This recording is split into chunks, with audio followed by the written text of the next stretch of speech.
好，即刻送俾大家《狼爺房》嘅主題片尾曲，可以過到更多 ，thank you。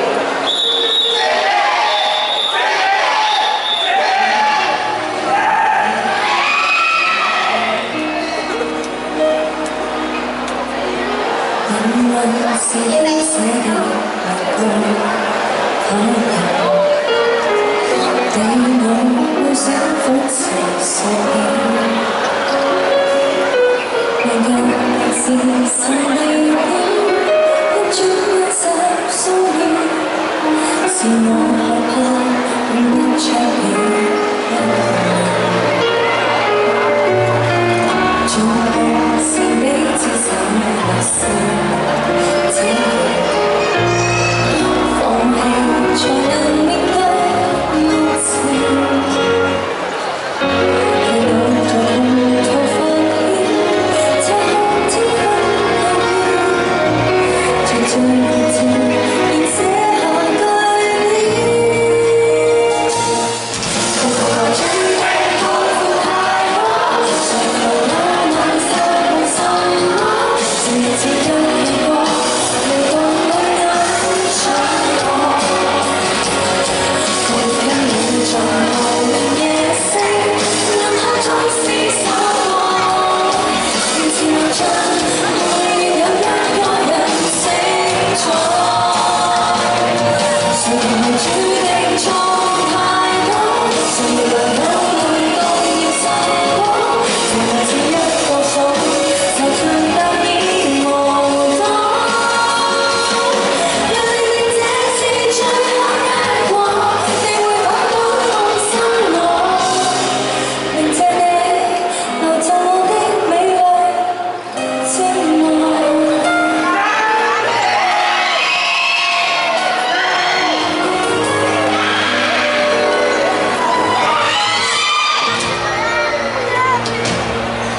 全部是你接受的事，這樣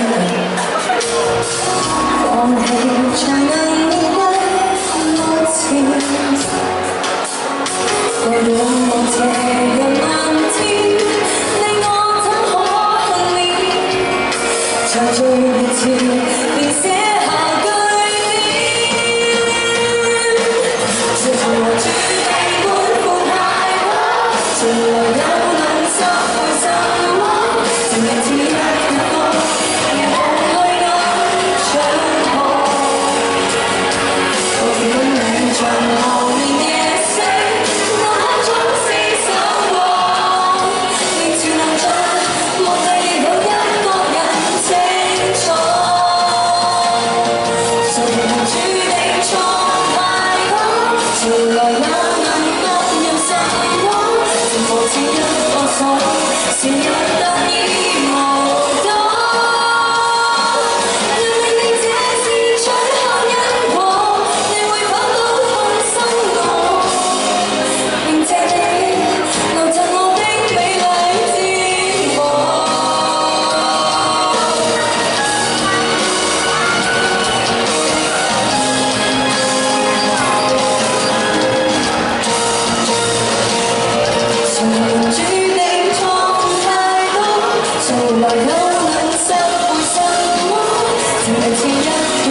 晒 Jenny。咁除咗咧就喺音樂節目當中咧見到你嘅演出之外咧，其實近期喺魔術節目當中咧都有見到你嘅演出喎。咁喺呢個魔術大師 Louis 身上有冇偷到少少師咧？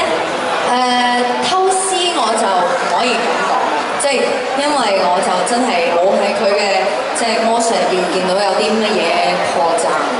咁所以咧，但係我自己研究咗一個魔術，咁犀利？係啦，係即係 Amazing Style 嘅，就係有 Jenny Style 喺度。係啦，呢個係 Jenny Amazing Style。OK， 咁我睇下咧，就係今次你嘅 Jenny Style 嘅魔術咧，又係點？需唔需要揾一位助手幫幫手咧？我諗我需要一個現場嘅觀眾。我哋揀一個現場嘅觀眾先。有冇現場觀眾會有啲首飾啊、手繩啊、戒指啊喺度㗎？嗱，唔知但係嗱，攞咗之後會唔會俾我哋？呢個女仔啊，呢個女仔上嚟。戴眼鏡嗰位嘅妹，係。Hello， 歡迎你。咁我可以做到咧，就係 Jenny Style 嘅呢個 Amazing Magic 嘅助手啦。我覺得你企右邊會好啲。好，有請你上台先。Hello，你好。你好啊。嗱，你手上你叫咩名啊？有好多嘢喎。考情係。你驚唔驚咧？一陣間阿 Jenny 咧，將你手上嘅嘢變走晒啊？驚，即係咁佢手上面咧，大家就見到啦，有隻錶啦，同埋有手繩啦。咁咧，因為咧我嘅功力未夠深啊，啲錶咧我就變唔到嘅，係啦，我可以變條手繩嘅，你俾一條我啊。即係將其中一條攞出嚟先。係啦，好緊張我而家。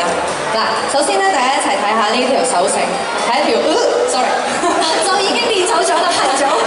係一條正常嘅手繩嚟嘅，係啦，冇斷嘅 ，OK。咁我哋不如俾下現場嘅觀眾 check 下佢係咪一條正常嘅手繩？望先，好唔好啊？有冇人 check 下？可唔可以 check 下？你 check 下係咪一條正常嘅手繩先？係咪？都係喺考情手上面攞出嚟嘅。OK， 嗱，一條正常嘅手繩啊，大家睇到啦嚇。好認真嘅。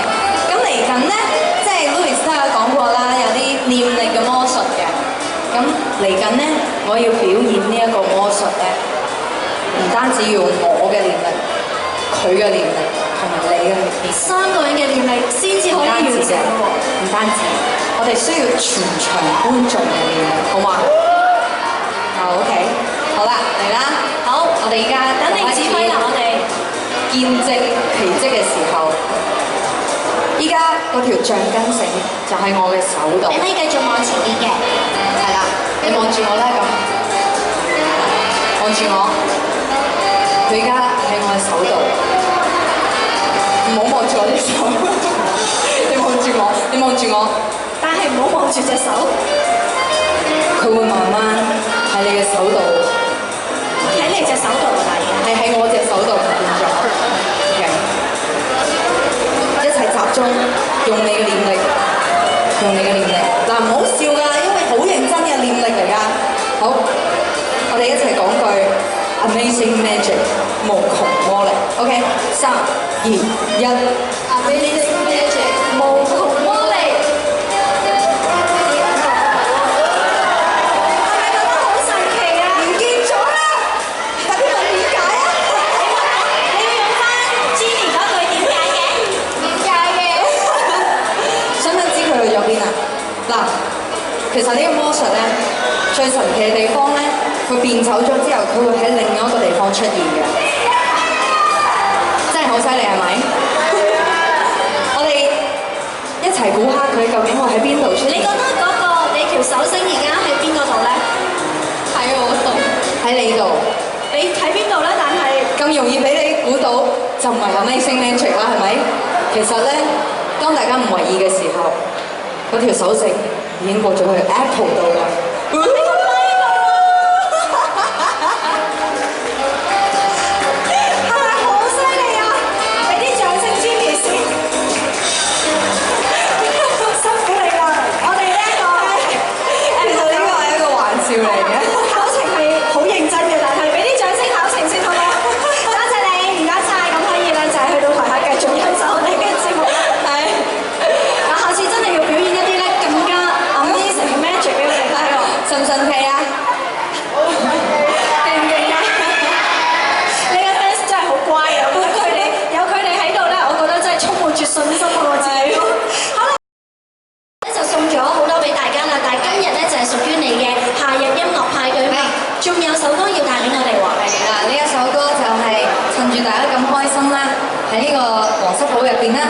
就梗係要唱翻首開心啲嘅歌啦。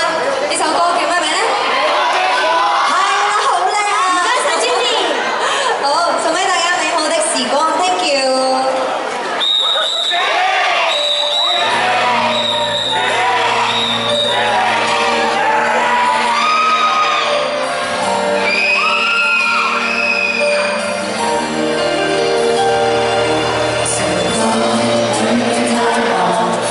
最美好的時光，誰也有期盼望，任性的歌手不領航。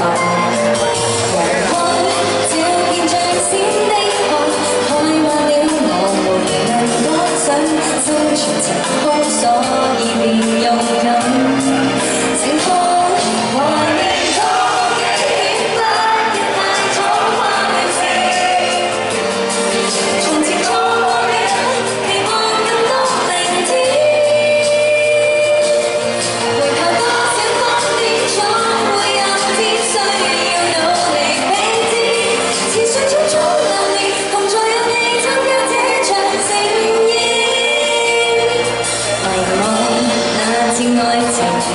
最近有一天夢醒，就算結局注定，亦係早失去了熱情。這晚變得安靜，笑或哭也無害率性，這是人生不會後悔的。盡興懷念過的險，不要太早跨越時，從前錯過。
都仲未㗎，其實考第一 round 嘅，原來電單車牌咧係要考2 round 㗎，咁所以咧即係我會注意防曬，因為對上嗰次學電單車嘅時候咧，就着咗一條穿窿嘅牛仔褲，咁就曬傷咗個大髀嘅，咁所以咧如果大家咧要學電單車嘅時候咧，就盡量揀冬天啦，因為冇咁熱啦，同埋着條長褲啦，同埋長襪啦。如果唔係就好容易曬傷同埋辣傷㗎啦。嗱，但係除咗曬傷辣傷之外咧，好多人都形容電單車係皮包鐵咁樣㗎嘛。會唔會話屋企人或者係你身邊好錫你嘅人都會擔心，就係驚你有啲損傷？有冇勸過你唔好去考㗎？其實我老闆有同我講過㗎。我話老闆啊，我可唔可以考電單車啊？佢話好啊。我當然我唔好，太危險啊！但係我應承咗佢，即係應承咗我身邊嘅所有人啦，就係我考完電單車之後咧，就未必會揸嘅。考牌純粹因為完成自己一個心願咁樣。咁啊，希望咧就係我哋嘅烈力同埋幫你打氣，咁啊今次都可以好似上次咁成功一啲過，好嘛？係，好，咁啊今日咧就